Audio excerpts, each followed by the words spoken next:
Welcome to the Aristocrats Soccer Podcast, the elite soccer podcast in all of soccer podcasting. This is David Harris here with co-host Jake Keegan. Jake, how are you today? Good, Dave. Can't wait to get this episode in. Are you a little tired, Jake? It's a midnight nap kind of time for me, but we didn't get the nap in. I'm sorry to hear that. Everyone, we have a really special guest, an elite guest today. Our special guest is Perry Beck, very accomplished former player, executive in U.S. Primarily in Tampa Bay. Perry, how are you today? Good, David. How are you? Doing great. Thank you so much for joining us. Oh, you're welcome. And it's a pleasure to be on with you and Jake. Great. Thank you. So Jake, would like to get started? Do you have any questions for Perry? Anything you'd like to ask him? We went through quite a bit of your career and came up with a lot of things that we thought might be interesting to get your take on. So I'll start us off. I'm very curious to hear about both the NASL era and the World Cup qualifiers, but we'll start with the national team. You were heavily involved in both the 82, for our listeners who may not, being that you're a little bit of an older name, they might not know, you're very heavily involved in both the 82 World Cup qualifying and the 86 World Cup qualifying for the United States. And that was a period where we were, as a nation, we were pushing to kind of make that World Cup for the first time since 1950. And even though you fell a little short, I think your generation was hugely important for the 1990 World Cup when they eventually qualified, and then every World Cup since, besides the last one. So can you just tell me a little bit about that experience with the national team? Yeah, sure. So again, just obviously you look at the evolution of the national team, going back to the late 70s, early 80s, it was a lot different, obviously, than what is now. The preparation was different.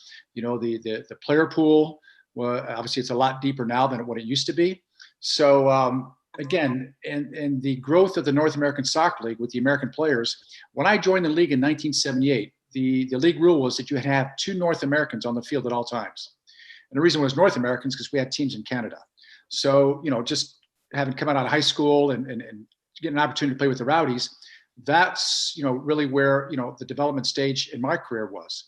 So, getting involved with that, with the Olympic team, playing in the Pan Am Games in '79. So now you start getting to be recognized and get the experience. So, going into playing those qualifiers in the early 80s, obviously, back then, obviously Mexico was the power. But again, some of the Caribbean islands like the Trinidad and Jamaica, and again, in Central America, you had Honduras, El Salvador, Costa Rica. They were all very strong countries, obviously, at that level. But and even Canada, when I first started playing professional soccer, there was a lot of international players that were playing for Canada, and obviously they were successful. Since then, obviously, things have changed. But so going into the 82 World Cup qualifiers, it was a little bit difficult. Again, when I mentioned the player pool, most of the players were coming from the professional leagues, a couple of guys out of college, but more guys who were playing their, first 2, 3, 4 years of professional soccer. And again, when I mentioned the preparation, the federation back in the day, the budget wasn't there. So, sometimes we didn't get together until some of the NASL teams were either out of the playoffs, all right? And when we did, it wasn't for a long period of time, unfortunately. You're there for, at the most 3 or 4 days, and now you're playing a qualifier, not a friendly to get started. We really haven't played with each other, but now you're involved in a qualifier.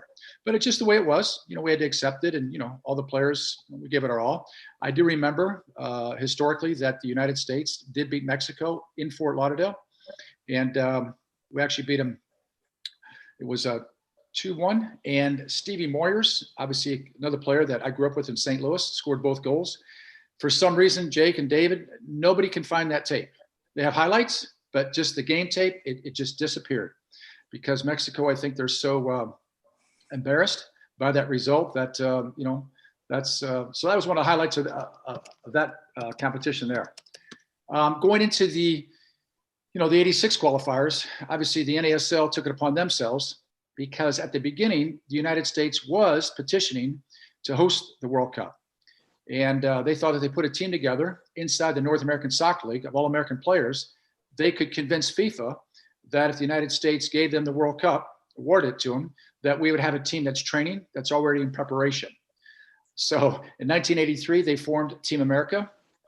Probably, 5 months into the season, Mexico was awarded the World Cup. So after the season, all the players disbanded because we're on loan from our original NASL teams back to our original clubs. And unfortunately, that we didn't qualify there. And it was important for us, I think, but we got some good results, and it was actually in our hands. All we needed was a tie in against Costa Rica. The game was at El Camino College out in California, and we ended up losing the game 1-0. So with that result, that knocked us out. Obviously, Canada, I think, went into the next round, and they ended up qualifying out of our region. So those were the two qualifiers that I was involved in. Obviously, there's a lot more to the story, but I'm sure you guys got many other questions to ask me. So just kind of let you know that's it's kind of an overall view of where we're at that time. One of the things I was curious about, just hearing you talk about the funding from the Federation, looking back at several of the games that you played for the national team at that time, they seemed like there were a lot of high-profile friendlies against teams like Italy, England, France, and I mean, you're competing against some of the top teams, top players in the world. The scores would be a little bit lopsided, and you guys not having the ability to train regularly as a team and build up that team chemistry. Was the goal with those friendlies just to showcase the team and try to raise some money to increase the budget for the U.S. soccer team? Well, I'm not so sure it was all about obviously raising the money for the budget, because that was very important, but I think it was gaining the international experience for us as players. As it is in any international team, you're not together all the time. So when you do get together, you train. And by the way, let's just try to play as many friendlies as we can. I will give the Federation credit. Obviously playing against France, playing against Italy, those were games in other countries that were obviously at the higher level. Those were games that we were taking serious. I remember we played France and Italy and New York. Obviously, we've traveled abroad. We played in Switzerland, we played in Hungary, we played in Spain. So the Federation was very good at trying to get us some competition, but obviously would help our development and in preparation for the qualifiers. But again, you go back to the budget, and again, I mentioned the player pool. The budget itself, I do remember we played in a World Cup qualifier in the Netherlands Antilles, and we all got together because the New York Cosmos, who had 7 national team players at the time, they had lost in the playoffs to Vancouver. So that freed those players up. So this is, okay, let's get together in New York. We got those 7 players, and we can pull in, another, 17, 18 players. So now we got a squad that we can train for 4 or 5 days, fly to Netherlands Antilles, and play in the qualifier. So it wasn't planned out like it is now, but it's an honor to play for your country. And I don't want people to think that, it was anything less, because again, we were just, doing the best we could with what we had. And, I give credit to the head coaches, Walt Chiswitz and Bobby Gansler back in the time, and Nick Slotar, and those guys. I mean, they were just a step ahead. And again, just, through my development, just having that opportunity when I was 18, 19 years old, just, it was amazing. You don't forget those opportunities. So, but yeah, we played at the Parc des Princes in France, and then we played them again in New Jersey.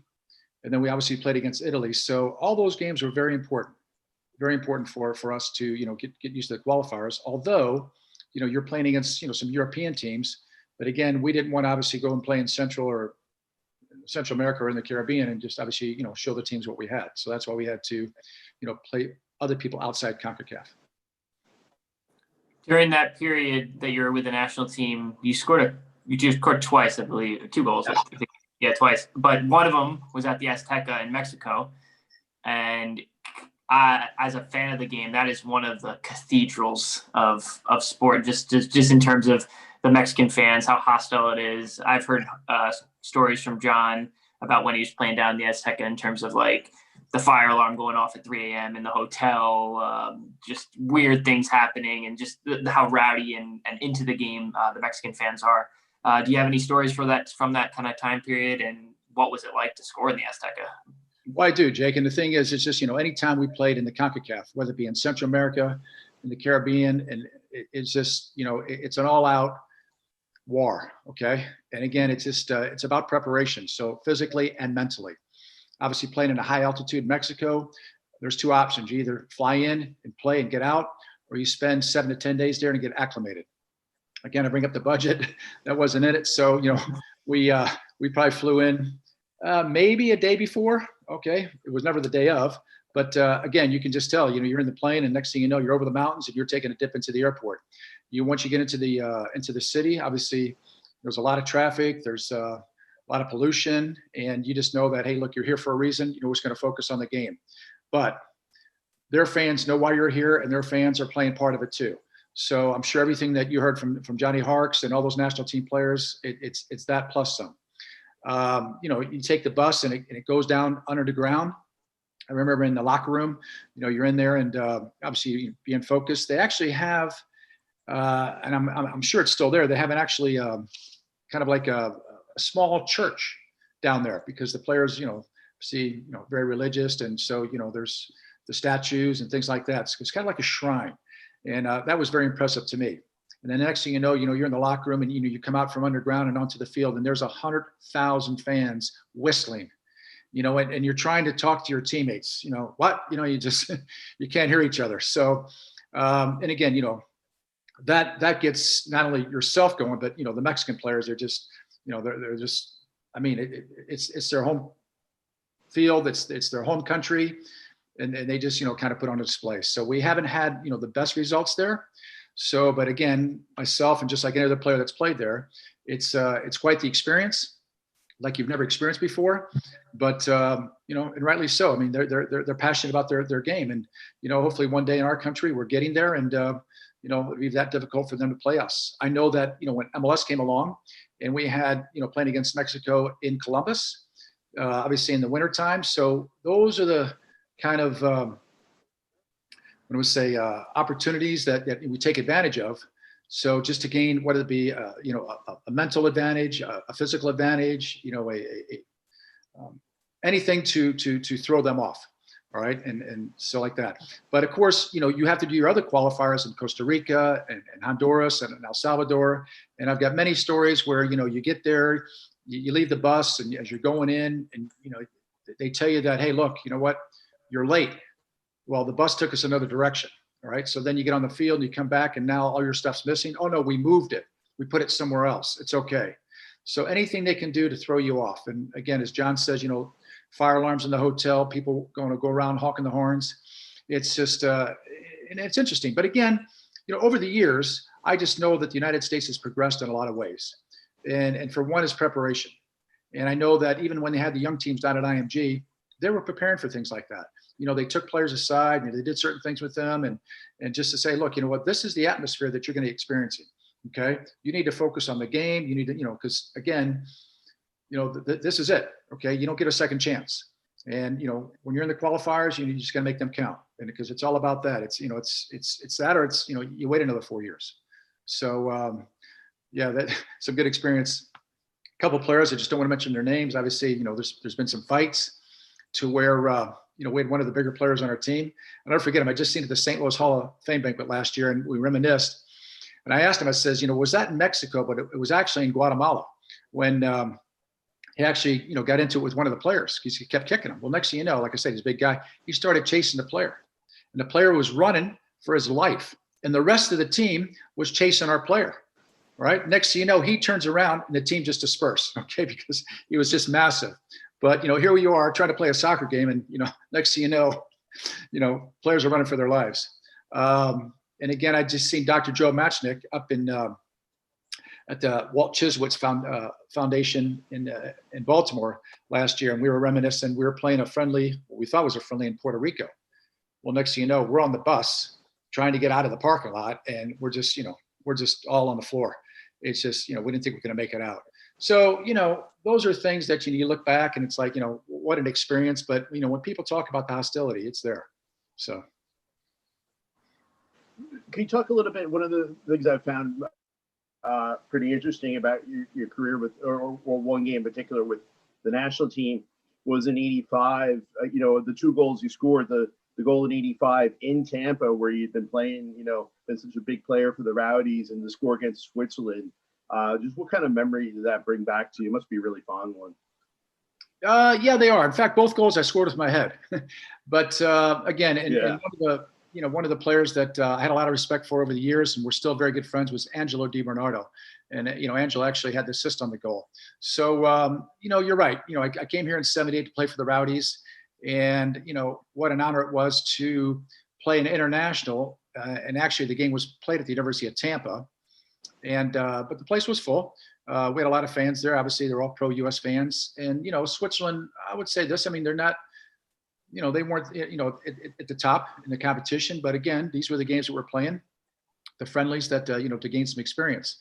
So, yeah, it was, I'm trying to think, it was, obviously it was inside the 18, but, obviously the ball coming across and, Angelo just, knocking it back out of the air with his foot. And he's obviously coming into the ball and, just obviously headed as hard as I could into the corner. And, next thing you know, we're tying the game, which gave us some momentum.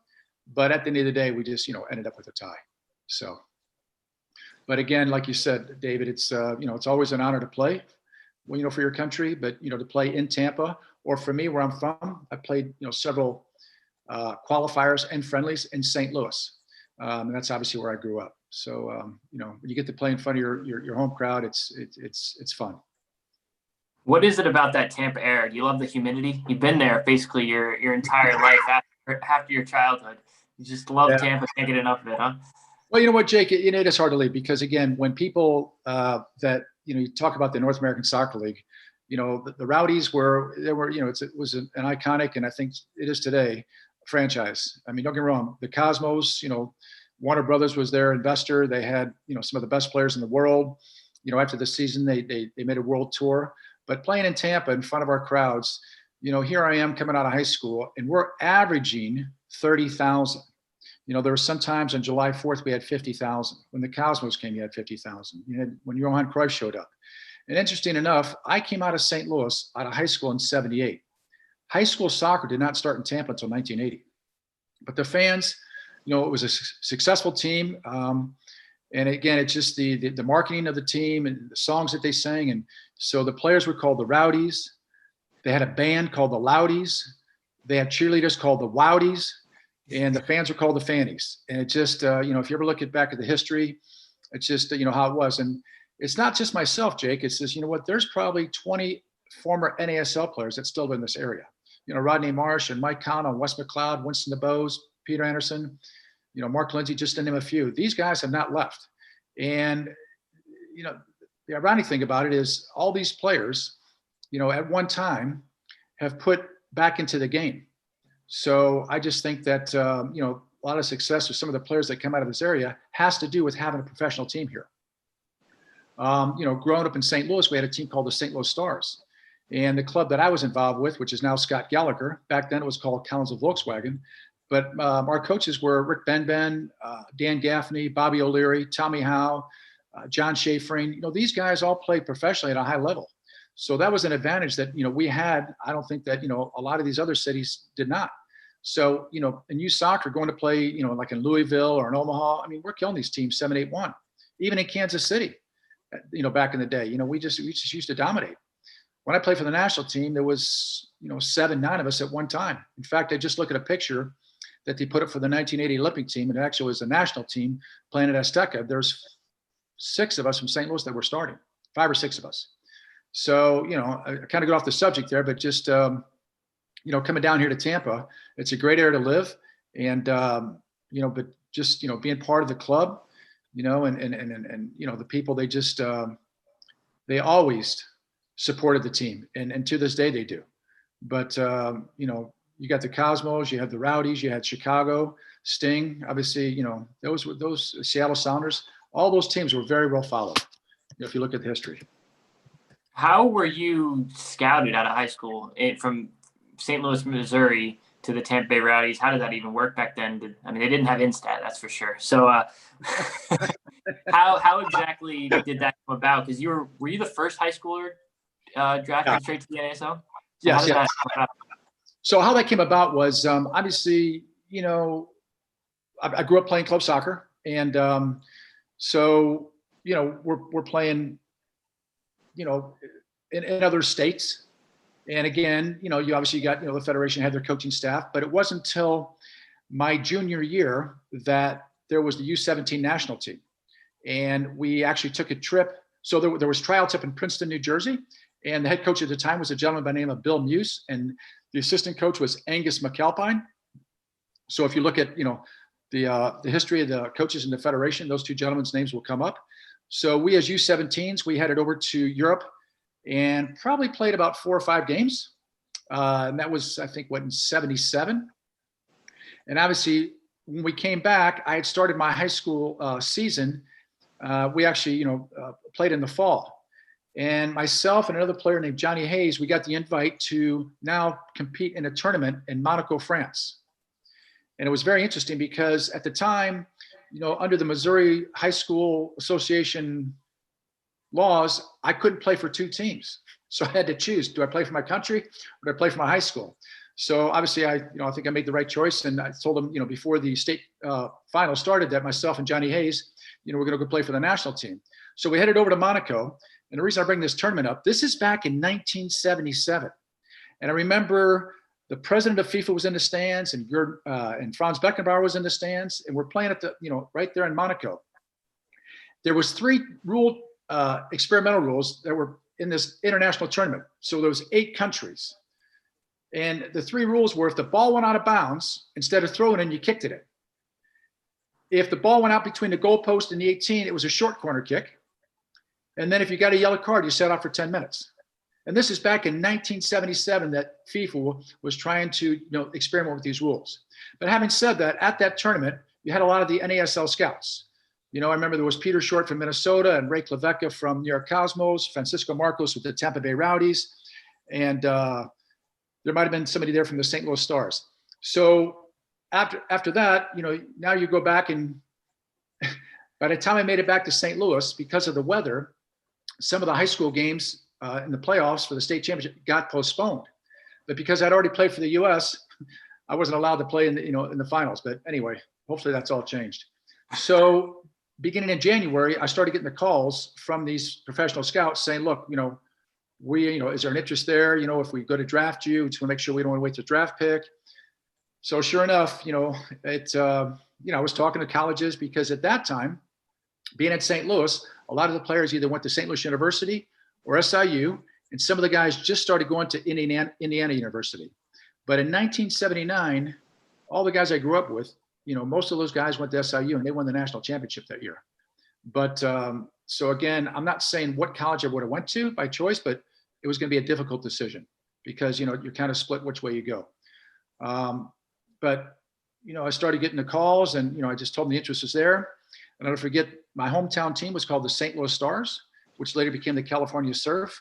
And my parents and I went to meet him at the hotel in St. Louis. And one of my youth coaches, Bob O'Leary, was actually a player there. So he became one of my mentors too. And he says, hey, you need to ask them, if they draft you, what you're going to make. Okay. So I'll never forget, I get to the meeting, and, you listen to all, because, if I get drafted, what would I be making? And John Sewell says, it doesn't matter. We're still going to draft you. Okay. So they knew how to handle it. But, so for sure, I thought I was going to be drafted by the St. Louis Stars. They had second pick. They told me we're going to take you. And it wasn't until I was in school, and, I got a call over the loudspeaker to come to the office. And they said, your parents are on the phone. And they said, look, you've been drafted by the Tampa Bay Rowdies, and they want to do an interview. So, you need to come home, because, back then we didn't have cell phones or anything like that. And so that's when I knew, I was becoming a Tampa Bay Rowdy. Now, having said that, I was still in high school, but because of the coaches that we had at our youth club, they invited me to come to their professional training with the St. Louis Stars. Now, some of them trained every day, but not all of them. So I didn't make all the training sessions, but the head coach there, John Sewell, he says, look, we don't want we don't want you to lose your college eligibility. So as far as I know, you're not here. Okay, but go ahead and jump in the group. So I got the experience that way. So that's how you kind of get scouted. So it was through that tournament in Monaco, which we had, some of the top players in the United States at that time. And obviously through, my hometown that, obviously I got the opportunity to, kind of play with older players. And then that's when I got drafted. Can you talk maybe a little bit about, some of the years in Tampa? It seemed like in 78, 79, there was that rivalry with the Cosmos getting to the finals, but not being able to just get over that hump and get one of those championships. You maybe touch on that a little bit. And then I was going to get into Eddie Firmani as well. Okay. So David, you're spot on, right? We had a big rivalry with the Cosmos, and also we had a big rivalry with Fort Lauderdale Strikers. And again, just to let you guys know that when I was in 8th grade, back in St. Louis, obviously it's changed now, but you grew up playing in a league called the CYC, the Catholic Youth Council. The reason I bring that up is, there's a lot of predominantly Catholics in St. Louis. When I joined in 1978, the league, there was 24 teams in the NASL, and almost every team had a St. Louis player. So I'd be playing against guys that I played against in grade school. It was unbelievable, how that all worked out. Wow. But, you come down to the Rowdies. And again, when I talk about to Jake, when I mentioned the big crowds, that's when you're playing against the Cosmos. You got Giorgio Canelli, and Pele had already retired in 77. I didn't start till 78. But Canelli and Bogasevich and Julio Cesar Romero and, Berkemeier's in goal and Eskandarian, here I am 42 years later, you just don't forget these guys. And so that was always the big game. Even when we played in New York, just to get a result, it just like, that was one of the biggest games of the season. So, and again, our marketing department, they really didn't have to spend a lot of money on that, because they just knew, look, hey, the Cosmos are coming to town. They're the darlings of the league. They've got so-called some of the best players in the world. And guess what? You know what? Let's go Rowdies. And we also had the same kind of rivalry with the Fort Lauderdale Strikers. But I was going to say, when I was in 8th grade, I went to the World Cup in 1974. And, I've got to see, Germany, back then it was West Germany, play 3 times. And one of the best strikers ever was Gerd Mueller. And at the back, they had Franz Beckenbauer. And 4 years later, I'm playing in the same league against them. So that was something that I didn't expect, but it's like, okay, here they are on the world stage. I'm in 8th grade. And then 4 years later, I'm playing for the Tampa Bay Rowdies against Franz Beckenbauer, or against Gerd Mueller, who's playing for the Fort Lauderdale Strikers.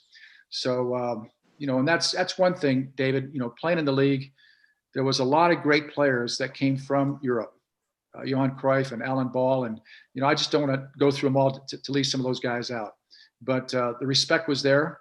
And, just, being on the field with those guys, and, just that was amazing. And, those things are just, they last a lifetime, with your memory. You guys trade jerseys? Always. I've got a good collection, so I always did that. But and again, playing here with Tampa, obviously, Rodney Marsh was arguably, our best player. And unfortunately, I came here in 78. He played in 78 and 79. So the last jersey he ever wore in the 79 Soccer Bowl final, we played against the Cosmos. Obviously, we lost that game, and he gave me his jersey, and it just it's just those things you don't forget. Playing against Johan Cruyff the first time here. Canelli, Beckenbauer, when I was playing with Team America. But those, and again, you go down to Fort Lauderdale, David, and it's just a bus ride down there for our fans, and 18,000 people, and ABC Rival Sports on a Sunday afternoon, and you can obviously Google, you can see the atmosphere. So it's and they had some of the top players in the world too. So it was like a who's who, through the NASL. When we lost to the Vancouver Whitecaps, Alan Ball and Trevor Weimark and some of these guys that were stars back in the UK before they came across. Right. And what was it like playing for Eddie Firmani throughout those years? Unfortunately, I didn't play for Eddie. Eddie left after they won the championship in 75. And then Eddie left shortly after that to join the Cosmos. So my first head coach was Gordon Jago. And okay, what's Gordon? Yeah. And again, David, Gordon was, he's my first coach, professional coach, and I'll never ever forget that. And every time him and we bumped into each other, it's a reminiscing, and a great conversation. I have a lot of respect for the man. To have the confidence, to draft me and to obviously, bring me along, because again, at that time, they were looking to develop American players. And, we only had maybe 5 or 6 guys in the team, but, the ones that were there were, we had to work hard. We just couldn't, assume that, obviously you're going to get some playing time. And unfortunately, you only had to have 2 players on the field, and there was only 2 players. Very seldom that, now as it went on, they changed that. It got to 3 and eventually got to 5. But, it was taking a step at a time. Even though there was no promotion and relegation, it was all about, winning titles, whether it be the Eastern Conference and the Soccer Bowl final, And again, when I first came here, going to the Soccer Bowl final both years in 78, 79, you're just shaking your head. It's like, okay, I play for one of the best teams in the league. And then, we started playing in the indoor and we actually won that championship. So then I followed Gordon to Dallas. So after the NASL folded in 84, I went to the MSL, and that was my first team in Dallas. What was it like in those years in terms of you were with the Rowdies for 6 or 7 years in the NASL, and then during that same time period, I assume it's in the winter, you play also for the Tampa Bay Rowdies in the indoor league?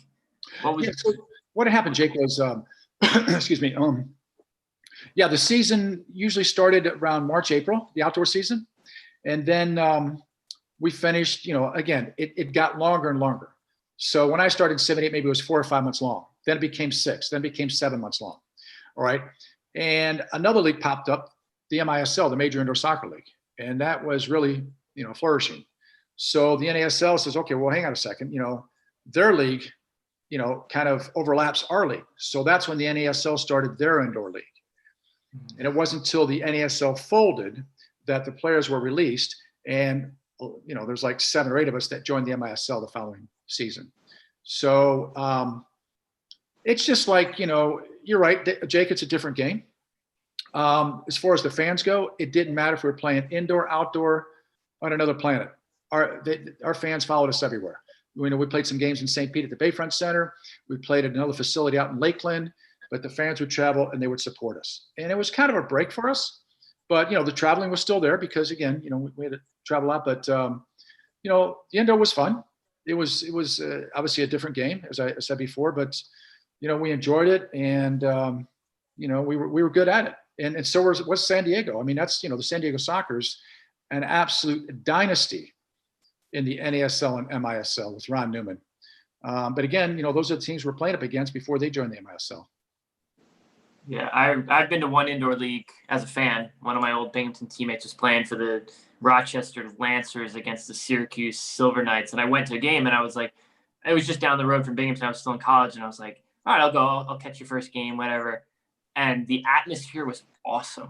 Like it was like the On Center or something in Syracuse and 5,000 people just going crazy. And it's like, it's just maybe because it's indoors, it's a packed, it's like very small venue. There's a lot of action in the indoor game. It was like, it was pretty awesome. It's something that if my body is still functioning by the time I'm done playing outdoor, I think I would enjoy playing indoor for a year or two. Yeah, it's a physical game, but let me just say this to you. Growing up in St. Louis, obviously you got the winter months. So we as players, if we wanted to continue training, we're playing inside gymnasiums. Now, again, you're not using the boards or anything like that, but, playing indoor soccer, whatever we could. In fact, former national team player Mike Sorber, his dad, Pete Sorber, was the head coach at Florissant Valley Community College. And on Monday nights, we used to get up there and it's just a lot of pickup games. And that, we look back, we think, okay, that helped in our development. We just went up there, everybody got a different penny. We're on different teams. And, we just played and, for 2 or 3 hours. And that's, that's where a lot of us, became better players. But growing up in St. Louis, when they had the team there called the St. Louis Steamers, I had played for them their last season. But up until that point, there was times where they were outdrawing the St. Louis Blues hockey team. They had 17,000, 19,000 standing room only, and they were successful. And as you said, when I went to Dallas, I mean, one of the players' tattoo. And what made it so interesting, because, fans like to see goals. And every time he scored a goal, he'd jump on the boards, he'd take his jersey off and throw it in the stands. And, the people, they just love that atmosphere. And, for a while there, I would say from, 83 all the way through, beginning of the 90s, that was the viable league in this country. So It was difficult not to jump around too much. Oh, good. Oh, go ahead, David. Oh, sorry. I'm kind of the feed's cutting a little out on me, but just one thing I was curious about, not to jump around too much with the topics, but just going back to the national team, in the build up to the '90 World Cup, because I know your career with the national team ended with that, 85, I guess, right into the 86 cycle. But I remember in the build up to the '90 World Cup, I remember Ricky Davis trying to make an effort to get in and play and get onto the national team. Were there any thoughts in your head, because you're still a fairly young guy? I'm not sure, whether you felt like you were at your best as a player at that point or not. But was that in the back of your head to try to get back in and make a run at that '90 World Cup? Yeah, David, it was. In fact, again, a lot of us guys were playing indoor soccer, and it was unfortunate because, there were some very, very good players, like Chico Baraja and Bruce Savage, and these guys had just played in the '84 Olympics. And, so they were Ricky Davis. We were only playing indoors. So that the consideration was that, we wanted to continue on. After we didn't qualify for the '86 World Cup, there was quite a few players that, were older on the team that weren't considered. But, in those qualifiers, you had Hugo Perez, you had Paul Caligiuri, Jeff Hooker, Johnny Kerr, and I'm just, Bruce Murray. So some of those guys were just at the beginning of their national team careers, where people like myself and Angelo DiBernardo and, Ricky Davis and Arnie Mauser, we're kind of towards Danny Cantor, towards the end of ours. It's going to be a new cycle. And so that's, those are the things we're up against. And then, I had a couple injuries. I broke my 5th metatarsal, and, back then it was just a very hard bone to heal, and I was out for quite a long time. And so, those things all come into play when, the preparation starts for, the World Cup. And again, there were some changes made. Obviously, Bobby Gansler became the head coach, which I have immense respect for. And, again, he left, the players that I just mentioned kind of out of the team. Obviously, Ricky was in consideration, but he ended up, getting injured, and, and obviously, they just moved forward without him and qualified. And, next thing you know, he's got a squad. So a lot of those players that went to '90, very few were in our '86 team. And the '86 qualifiers were different from the '82. So just like, sometimes coaches, they just cycle out, and that's what happened. But to answer your question, yes, that was, you want to play as long as you can for your country, and again, it just, comes a time where, unfortunately, all us guys are playing indoor, making a living. We're not playing the outdoor game, where, like you see like guys like Stevie Chichu and Johnny Harks and Tab Ramos and all those guys they're playing, in colleges and outdoor games as much as they can. And I think whether they qualified or not for the 1990, that was going to be the team, obviously, for the, a lot of those guys were around for the '94 World Cup also. But you were still young at that point too. So that was the one thing that popped into my head. It wasn't like, you were, a little more advanced, like a 32, 33-year-old, you were still probably in your late 20s and still, probably in your prime, years in terms of a soccer player. Yeah, I would have been 30 years old then. 30, okay. Yeah. Okay. So okay. I was, and again, they say, things change. And, it's unfortunate because I look at the '86 team. I don't think anyone was involved in the '90s. I think it was all new players, but, obviously Ricky got injured. I had my fair share of injuries. And so, they just, going with, some guys that, if they didn't make it that year, then those guys would continue and get the experience and obviously go for '94, which obviously we didn't have to qualify. Right. What was the league when you went back from the indoor game back to the outdoor game with the Rowdies again, between like the late '80s and early '90s? What was the league the Rowdies were in then? Oh, that was called the APSL, the American Professional Soccer League. And again, it wasn't nowhere near what the NASL was by any means. And again, it was just a viable league for players that, were still wanted to play professionally in the outdoor league. But as I said, a lot of the players, the higher level players were playing in the MISL. But I remember you taking, I think, Chico Borja, his brother Ramiro, Johnny Harks. Those guys were playing up in Albany. So, we had some very, very talented outdoor players, Gene Harbor, Philip Jow, Kevin Sloan, Jeff Agus, now Jeff was playing in Maryland, but, for the Tampa Bay Rowdies. But again, that was the league. It was called the American Professional Soccer League. So, and again, it was, it kind of just started after the MISL season. And again, all those players were released to go back and play in the MISL. So it wasn't like they were on year-round contracts. And you had guys like Tritchu and Peter Vermes playing with you in Tampa a bit, right? Yes, we did. Two very good players. Very good players. Yeah, and in Fort Lauderdale had Tony Miola. The San Francisco Blackhawks had Eric Ronaldo. I mentioned Johnny Harkes was playing up in New Jersey. I'm trying to think Bruce Murray and Johnny Kerr. Some of those guys were playing for a team called the Washington Stars. There was a team in New Jersey. So there was probably 12, 13 teams in the league at one time. And another guy, Marcelo Balboa, was playing for Colorado, along with Robin Frazier. And, so those guys were all spread out, and it was a good team. And again, we're all playing 12 months out of the year. It's just that it wasn't always outdoor soccer. You played indoor and then you played outdoor.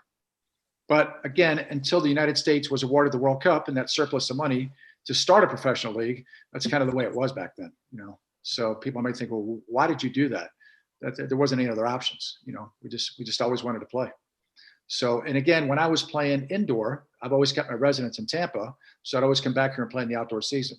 So playing 48 regular indoor games plus playoffs and coming back and playing another 16, 22 outdoor games, that wasn't out of the question. So.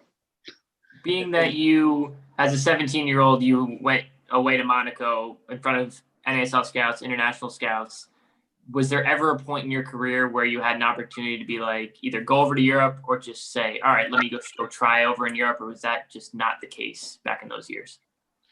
That's a good question, Jake, because again, Gordon Jago being my first coach, when I came here in '78, by no means was I thrust into the lineup. I was still playing for the Pan Am team. I was playing, and we're doing qualifiers. We're doing qualifiers for the Olympic team. And one thing that Gordon Jago was always good about, he says, country before club. So anytime the Federation reached out, it wasn't like he ever tried to hold us back. He says, you know what? We had a player here called Wes McLeod, Winston DeBose, other American players and Canadians that were starters on the team to begin with. So he was just, kind of bringing me to the lineup. He just didn't thrust me in. So now, getting those opportunities to go and play, internationally, obviously, it wasn't a problem, but I don't know. It's,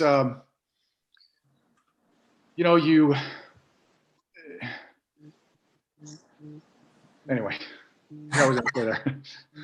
I mean, it's tough. Like during that period, everybody was playing the indoor to the outdoor.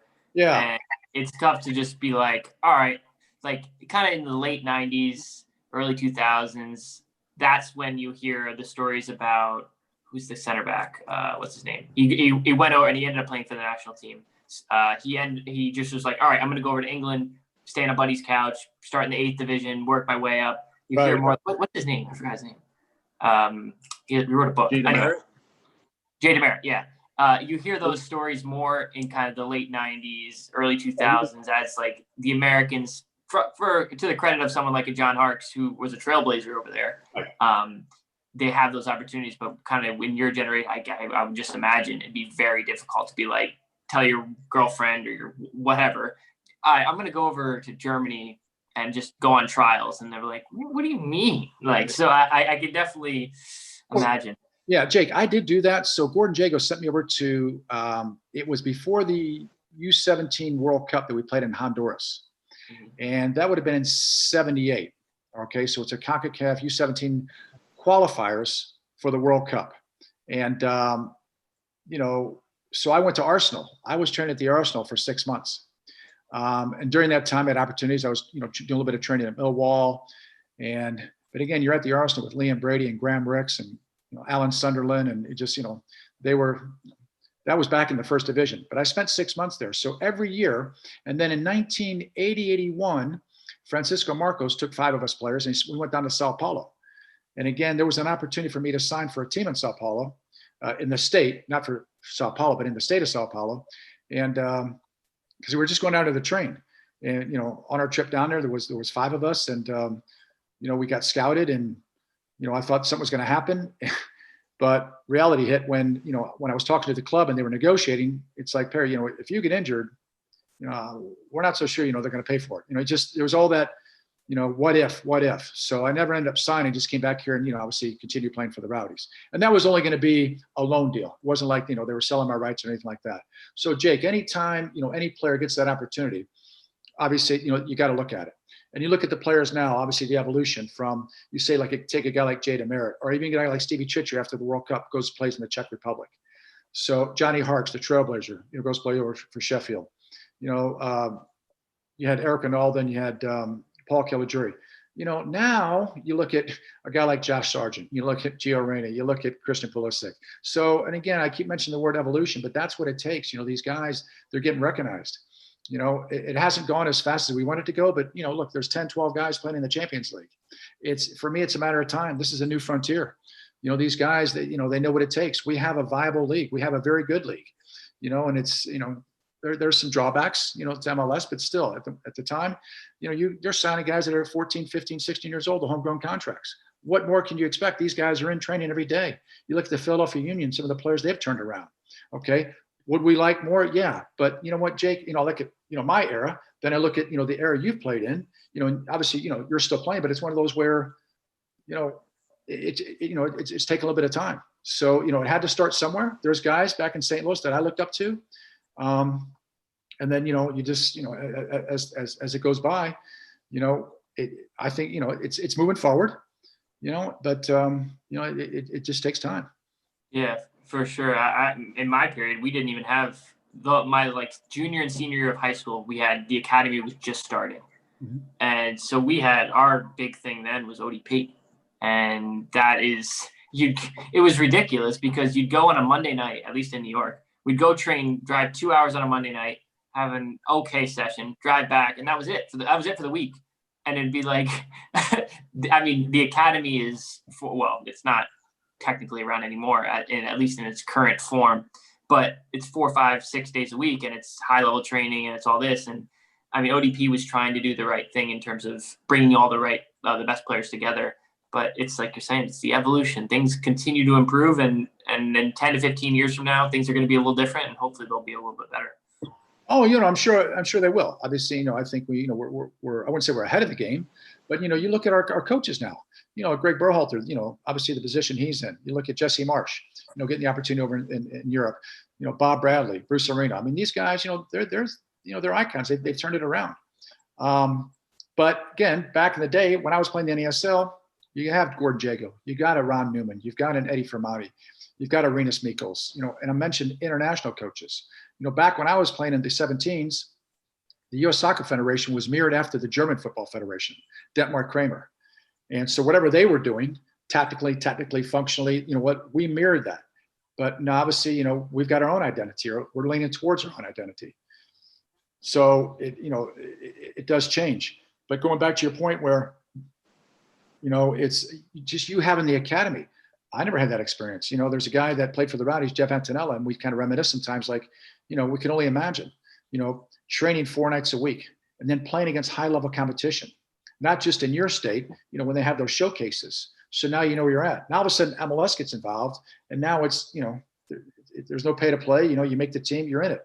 And you look at the Philadelphia Union and New York Red Bull, they've got their own schools now. Where they go to school, and obviously they come back, and so MLS, whether it be next year or the year after, they're going to have their own reserve league. So again, it just it just takes time, but we'll get there. Bright future.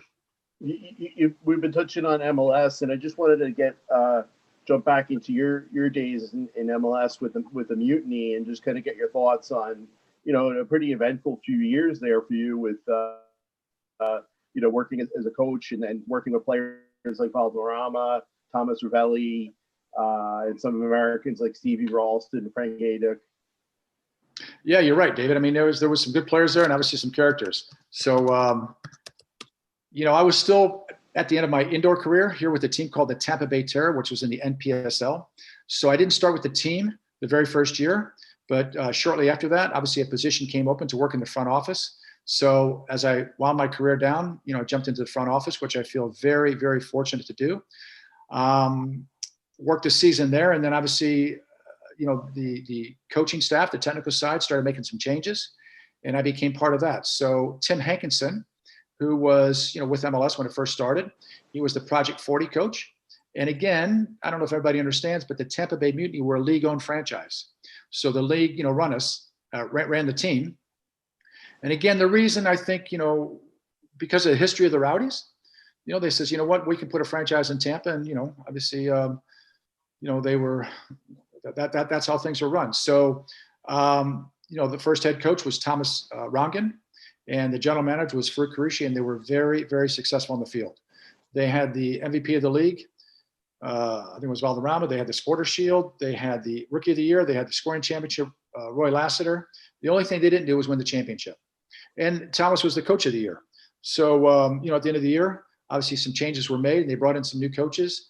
And then it was after that coaching staff that I got involved with Tim Hankinson. He became the head coach, and I was the assistant.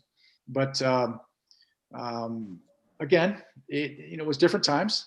Back then we started with 10 teams, went to 12, then back down to 10. And, when, there were certain rules, it was a single entity. And I don't know if some of them were made up, but, you always get things to go your way. And obviously, you're looking for draft picks and trades and things like that. So, we were warriors back then. And, I give credit to all the people that were involved that started the league. And, some are still there. I think Todd Durbin's still there. And I think the president of the league, Mark, sorry, I can't think of his name, but, those guys, they've been there from the start. And you look at back then when it started, and it was on the brink of, folding to where it is now. And again, I just see, an upward trajectory. It just keeps growing. So, I give credit to all those people involved. They've spent a lot of time in the game, and that's where the success comes from. Any good stories about Valderrama or Valderrama doing his hair or anything like that?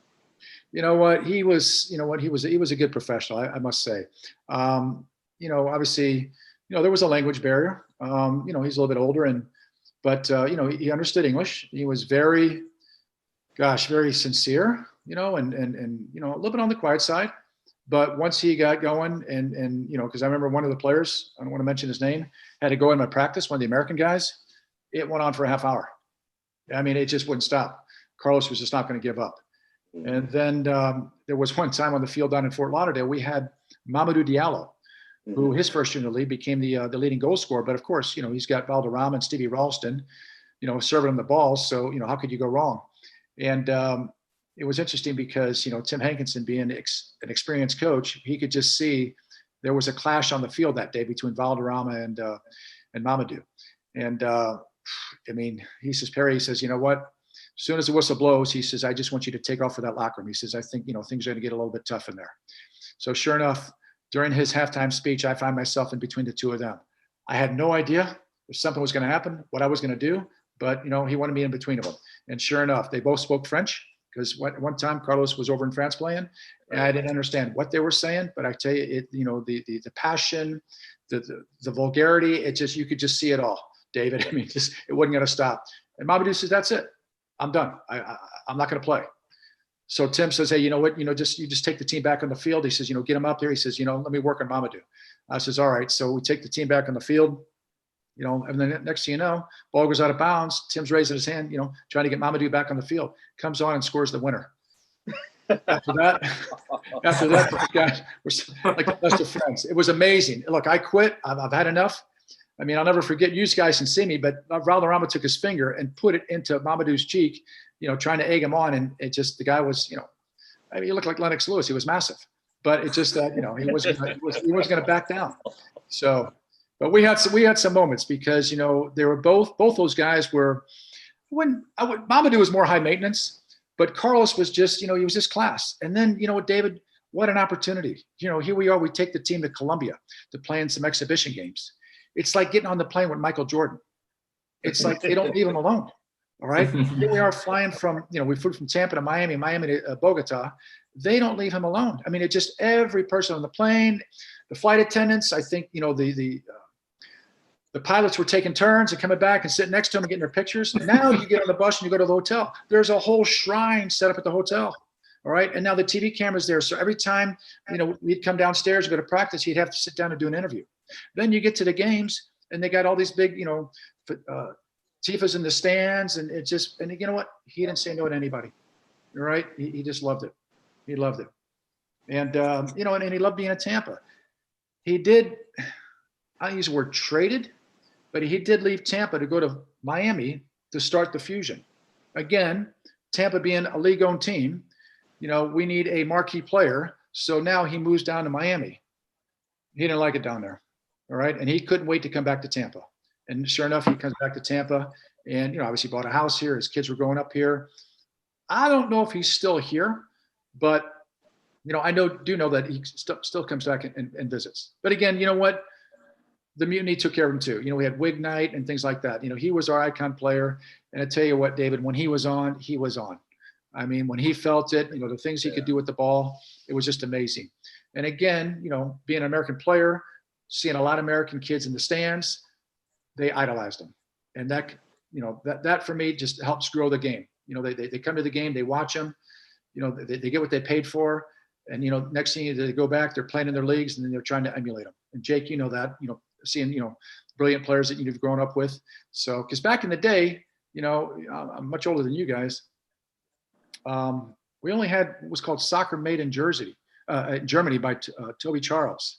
So, that was once a week. So now, you get games on every day. So, and I've always explained to players, you got to become a student of the game. You got to watch it. All right. We're all visual. Coaches can talk and they can diagram. You just got to watch these players, and that's how you learn. So. I was a big fan of Soccer Made in Germany. Oh, remember David? Oh, I tell you, that was great. Regular watching my house. Yeah. Yes. I grew up with that. That was it. Yeah. Well, that was it. Then you had Soccer America, which was a newspaper that came in your mailbox. But, those were the days. And, being, passionate about the game, or what we call soccer junkies, you just try to get your hands on anything. I'll never forget, I used to get some of these European magazines like Shoot and 4v4 and stuff like that. And here, you're looking at these pictures and, 3 or 4 years later, I'm playing with these guys. So they were at the end of their careers and I was just beginning mine. Yeah. I never quite understand players, and there's plenty of them out there that say, oh, I don't watch games, or especially your own league. You should be watching. I know, guys who don't watch whatever USL or whatever league they're in. It doesn't make much sense to me. But after you became head coach with the Mutiny just for a short period, and after that, you went on to kind of more of the front office role with the Rowdies for 2008, 2016. What was that kind of experience like?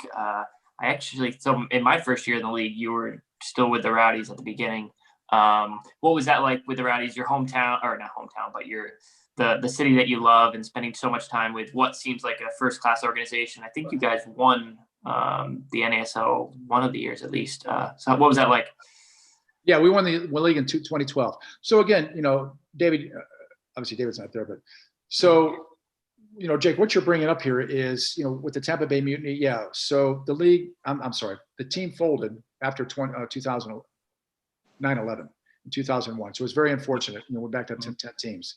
And here, you've had professional soccer. Now there was a gap when the Rowdies folded in '84 to obviously, MLS. But now all of a sudden we had an MLS in our backyard and now we don't have it. So that was very frustrating. Again, I wanted to continue to coach, but you go from 12 teams to 10 teams, none of those teams were looking for coaches. Mm-hmm. So, you're sitting around and, you're working with youth clubs and, you're working with some colleges, and next thing you know, the USL home office was here in Tampa, and there was a couple of investors that had been to the league meetings the year before. So I knew there was a possibility that they were going to bring a team here, and sure enough, they did. So what I call the rebirth of the Rowdies, that was in 2008, but we didn't start playing until 2010. But being with the club at the beginning, from the very beginning, it was again, something that, it's like it did stop, but it's like it never stopped, because now all of a sudden, I was used for many things in the community and for, reaching out to players. And so, guys that you've played with or played against are now coaches in other clubs. Being out in the community, people that remember the Rowdies or have been to the games in the past. So now they're all excited about, now we have the Rowdies are coming back. They all want to be involved. They remember the atmosphere from before. So when we first started, that first initiative of, hey, look, we're back on the map and this is what we're going to do. It was very, very exciting times. We did want to start in 2009, but, we're just pushing a little bit too much. And again, if you remember, kind of the market was down and, we were going through some tough times because our investors, we really wanted to build a smaller stadium, kind of like they had in Charleston, where it was brick and mortar on one side and kind of the stands on the other, kind of like right in the heart of, right by the airport. And, those were the plans. And obviously, they kind of went sideways, because of the market. And we started opening up at the Yankees complex, which is right across the street from Raymond James Stadium. Unfortunate, being in the second division with the budget we had, that's where we're at. There was no way that we could afford the $100,000 rent that was at Raymond James Stadium per game. So, but, they says, hey, look, if you guys get to be big and grow, we're here for you. Well, obviously that didn't happen. So we ended up playing our first season in Tampa, and then we moved over to St. Pete at Al Lang Stadium. And again, just being involved in the front office, there was a lot of things that needed to be done and get that situated and, and obviously get some sponsors and everybody else on board. Obviously building the team the very first year. We did okay. Obviously there was 12 teams in the league, and it was called the I think United States Soccer Federation Division II, because there was a thing going on between the USL and the NASL at the time. When teams are trying to there's a shock for you. Yeah. So they settled that the first year, and then that's how we broke off into the NASL. And again, Jake, you were part of that, so you understand. But when we first started playing over in St. Pete, it's a little bit smaller than Tampa, and they have their baseball team there. And I'll be honest with you, we made the playoffs, so the first or second year, and I'm trying to put some posters in some of the store windows, and they're like, we're not really sure. Well, hang on a second. There's people that come to the games, and after the games, they need some place to go. But it just didn't catch on right away. And now it's really caught on because there's been some success with the team. Obviously won the championship in 2012. And then Mr. Edwards, Bill Edwards, who bought the team in 2015, and obviously really put a lot of money into the stadium. He renovated it. He did a fantastic job. It's probably one of the best stadiums, if not the best, in the USL. It's right on the water. There's, it's a great downtown area. And again, any player that comes and plays there, okay, obviously the home locker room looks great, but we also took care of the opposing locker room because we wanted players to think that, hey, look, this is a first-class franchise. So again, kudos to, everybody that was involved with that. It, kind of really, put Tampa on the map for that league, and continues to do so. So, and again, they had another successful year this year. And, but again, just, going through becoming a player or being a player, then, obviously you get into the front office, I wore many hats. And again, I was comfortable doing that because, just being here, growing up with the team, I had the confidence. And then, you're out there and, because of the success we had, you get the respect from the community. It wasn't like we're just trying to say, hey, look, we're a new team in town. Now, again, I don't want to get into the story, but when we first started, we called ourselves the Rowdies, and then we ran into a little bit of a problem because there was a gap between the NASL and now the rebirth of the Rowdies. So there was a company in Texas that had the rights to the marketing for the Rowdies. So until that was settled, we were called FC Tampa. And that really wasn't going to fly because, the Rowdies being an iconic brand, that wasn't a problem. We knew that was going to fly, and, here we are today. The merchandise, the fannies, people still reminisce. The club started here in 1975. And again, a very successful, winning the championship the very first year in 75, in the Soccer Bowl, 78 and 79, winning the indoor championship in 79, 80, and also again in 83. So it just, and again, we won the championship again in 2012.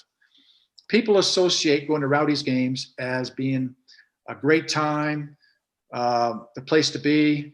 And so, when you hear about it, so it's like, oh, you know what? We had so much fun. Our kids kind of grew up with them, household names, and that all played a part.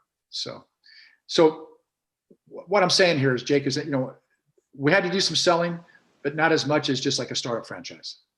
Okay. We were already here, and been here.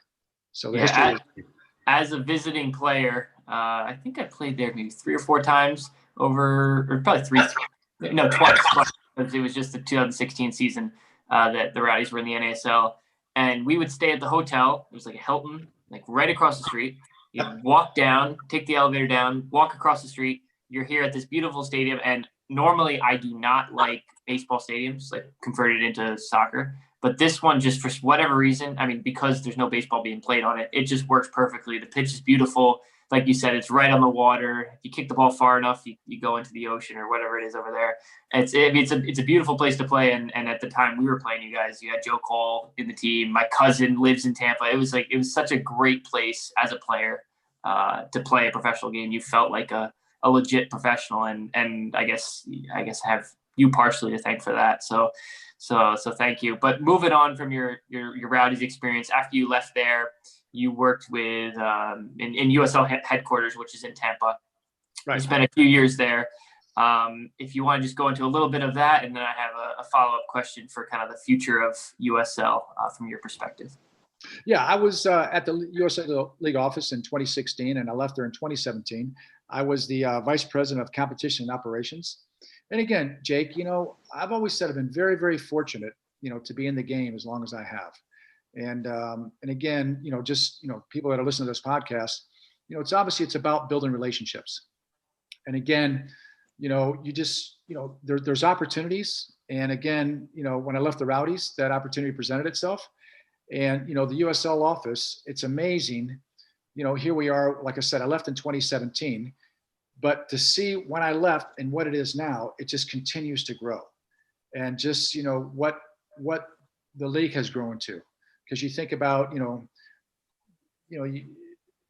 when it started, obviously, there's always, bumps in the road, but to where it is now, it's legitimately, they run the second division.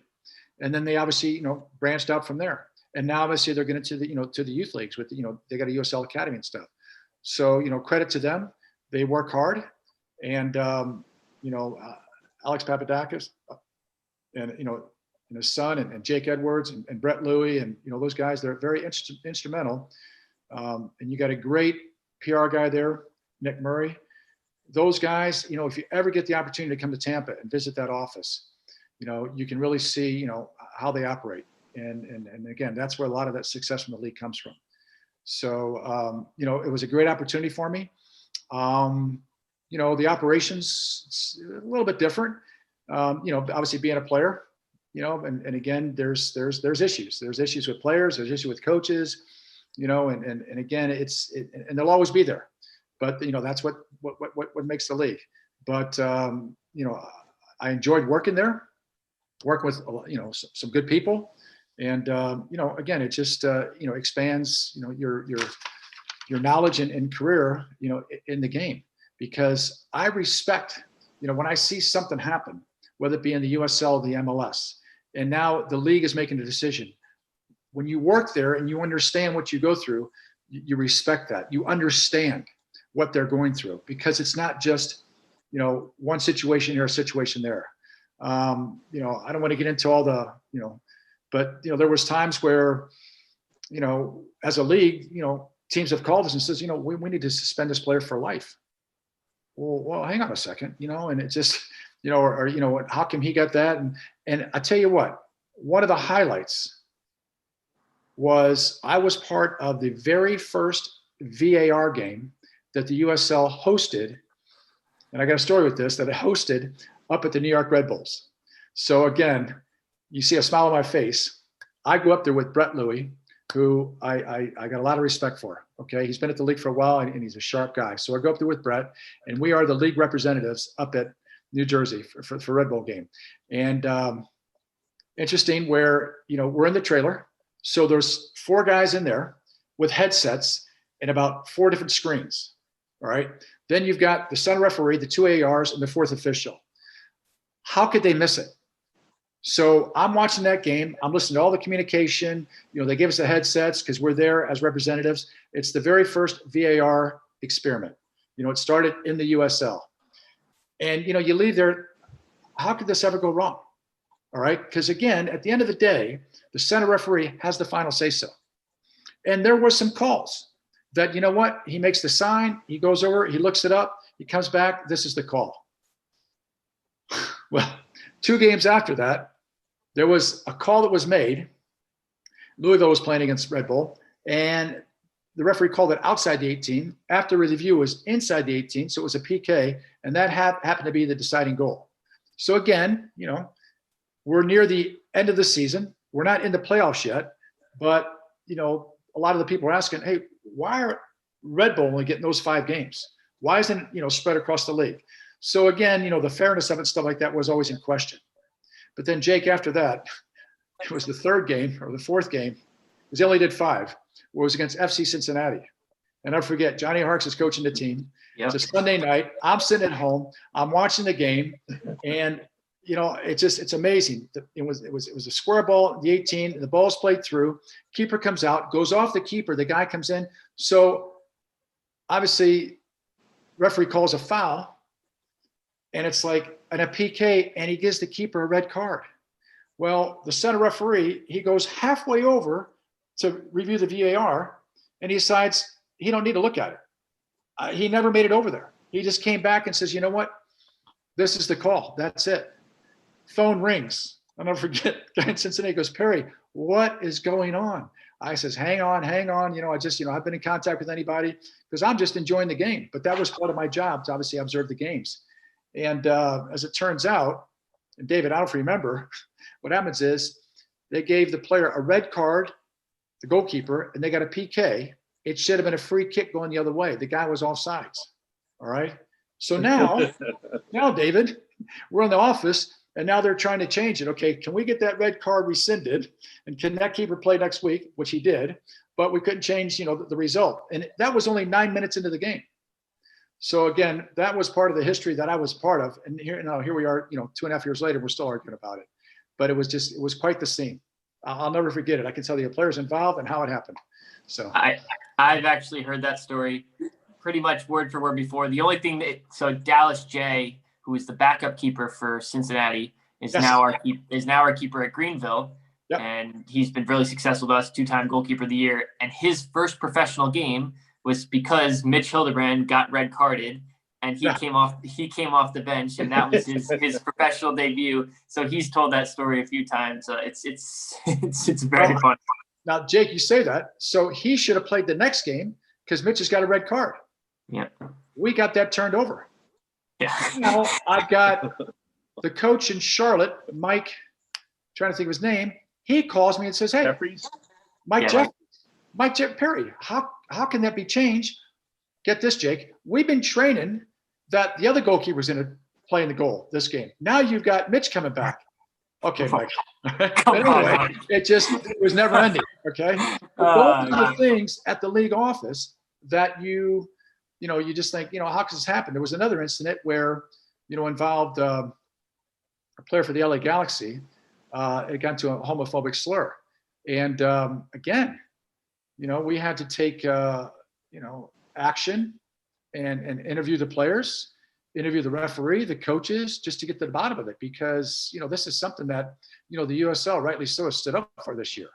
So, everybody thinks, well, they need to say this, there was a lot more to the story than a lot of people out there in the public, had heard. And again, I know from being there, USL did the right thing, as they did this year. So, I mean, it happened a week later with, it was a racial slur first, and then it was a homophobic slur. But it happened 2 weeks in a row with San Diego, it was obviously big news. And it's so tough because when you watch the telecast, you don't get the full story, and it's so hard because the internal investigations that USL does, they do as well as they can to get the full story. So as media or fans or players, we're like thinking one thing, we're like, is this, but we don't know. You don't know unless you're there. So it's a very difficult job, but it's definitely something important to stand up for. Right. My question, moving on from that, is so being that you've been so involved with the USL, where do you see, in terms of championship, in terms of League One, where do you see it progressing? And what do you think the end goal, maybe 10 years from now, 5 years from now, the league would be? Do they want to kind of challenge MLS?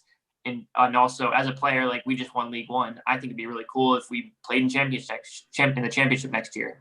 Do you think that's feasible? And I guess just go into kind of those type of topics. Well, you know what, Jake, it would only be my opinion. Okay. So again, I'm not getting any feedback, but just, from being around, seeing the situation, look how much MLS has grown, from the first 5 years, to, the following 10 years to, where they're at now. And it continues to grow.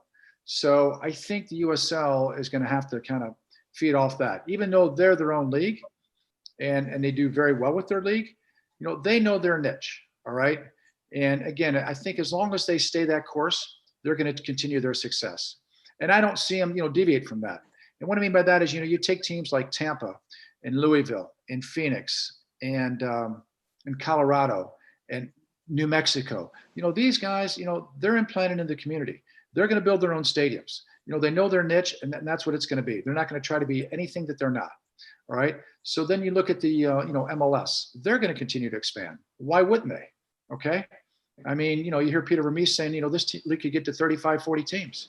All right. This is just me speaking. We're at 30 now, Jake. 10 years later, we could be at 40. Now you got a first and second division. Okay. There's relegation promotion just along MLS itself. Nobody's told me that, but I'm just saying,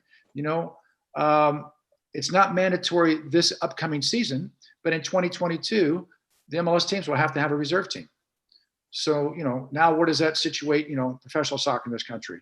I would imagine they're going to have to start at the third division and work their way up, but we'll see what happens. So again, the game's going to continue to grow, both on the men's and women's side. And so, obviously, we have the World Cup coming here in 2026. And, just hopefully after the next World Cup that, obviously the marketing, the promotion, the sponsorships with, the big companies here in the US, there's a big push for it. Because again, in order for the game to grow, we have to have, the youth involved. And, here I'm in the state of Florida, and I just know, a little bit's got to do with the pandemic, but, I can say that, the numbers are down. And just right here in the Tampa Bay area, my friend and I were talking. He's now the president of FYSA, Kai Vollmer, and and he's very involved, and he does a lot of studies on this. And he just says, what, some of the clubs, they're losing players, and it's not like they're going somewhere else. So it's important that as professionals that have been in the game and they want the game to continue, that we do our part and promote the game and help the game grow. So one of the things I do on the side is Camp Kick in the Grass. So, that was a camp that the Rowdies always, had run in the past. And, I try to do that in the community.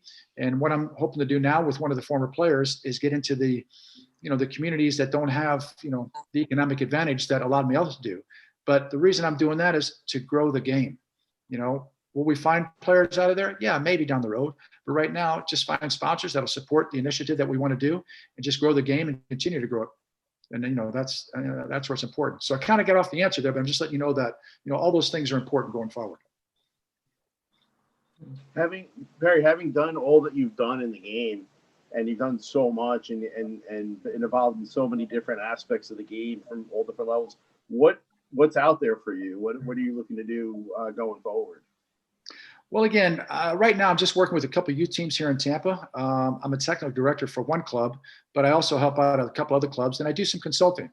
And again, as you and Jake said, I've been here for a long time. It is hard to leave, but it just, if the right opportunity comes along, I want to continue to stay in the game. That's my goal. I'm not young, but again, there's people out there that are coaching, that are technical directors, that are older than me, and you just have that passion. As I said before, and I hate to repeat myself, but I've always said that when I got done playing, that I want to put something back into the game, whether it be from a coaching side, from a front office side, from a scouting side. There's plenty of opportunities out there, and that's what I will continue to do. So just right now, I'm just localized here in Tampa, but obviously the consulting is beginning to grow, and that's my goal. Yeah. Would it be something in the professional side? Would that be your number one, if you given your choice? Yeah, Yeah, David, it would be, because I spent a lot of time in the professional game, and I feel very fortunate for that. It just I'm not. But again, coming down to the youth game, and here I am as a technical director. I work with coaches, and I help train teams. But as far as knowing all the ins and outs and the bylaws, they've changed. Since now back in late 80s, early 90s, I was involved in the youth game. And, but, Jake and you both know how much it's changed since then. So, yeah, my niche would be in the professional game for sure. Well, Perry, no one can say that you haven't given back to the game between 20 years of playing, being a national team, like kind of trailblazer in a way with all your success. And one thing we didn't even touch on, but I'd be curious maybe to hear off air even, was the 1980 Olympics and like how disappointing that probably was to miss out on that. But between like all your playing and the coaching and the consulting and the front office stuff and everything you've done for the game, you're a true testament. So it's been a privilege to have you with us here on the Elite Soccer Podcast, as Dave likes to call it, the Aristocrats Soccer Podcast. So thank you so much for your time today. Jake and David, I want to thank you. Okay, I appreciate what you guys are doing for the game. And again, Jake, obviously, you're playing recently and with a successful franchise, and it's fantastic. And again, I enjoyed meeting both of you. And then Jake, I remember you playing in Edmonton. But David, I enjoyed meeting you and having this conversation. Yeah. And gosh, anytime we can chat again, just let me know. Thank you so much, Perry. And is there, I don't think you have a big social media presence, but is there anywhere that people can follow you online to keep up with what you're doing, or any websites that you would recommend checking out? Or unfortunately, I just do the camps and stuff like that. I do not. It just kind of, I'm busy as it is, and I'm always one of those people that like to follow up. People reaching out. Yesterday was my birthday, and it was one of those where you get all these birthday wishes. Happy birthday, Perry! Well, thank you. Happy birthday. Thank you. I'm always one of those people that somebody says you want to follow with them. Hey, good to hear from you, and just guys from back in grade school, from high school, from the first teams you played with. So I'm busy enough as it is. I just kind of shied away from that. I don't know why, and I don't know if I'll ever get into it, but. Yeah, the only Facebook thing I do is my camps. I'm sorry, I didn't catch that last part. Is the camp the camp that you were doing? I think I saw the website for that. Is that something people can follow online? Yeah, they can. I just I haven't been very active. I'm going to be getting more active with that, but I just because of my commitments and things like that, being at the club 3 nights a week and stuff like that, and some games on the weekend, and I like to have a little bit of downtime, but, those will pick up in the summertime. I'll be doing a holiday camp here in Thanksgiving, but, it's more local, David. It's not like, it's one of those, camps that, Joe Matchnick used to run and those guys were Challenger where, people come in because again, my niche is, probably the age 6 through 12 players. I'm not going to compete with the colleges or anything like that. I just want to try to develop the young players and have some fun, learn the game and just things like that. I just, that's all it is right now. Well, thank you very much again for being so generous with your time and for joining us and for giving everybody out there that's listening. Hopefully a lot of people are sharing a lot of information that, probably weren't too familiar with. Oh, David, thank you for the invite. You guys have been great questions. You guys know the game. So thank you. Awesome. Until next time, Davey boy. I'm the athlete. I'm the advocate. We are we're the Aristocrats.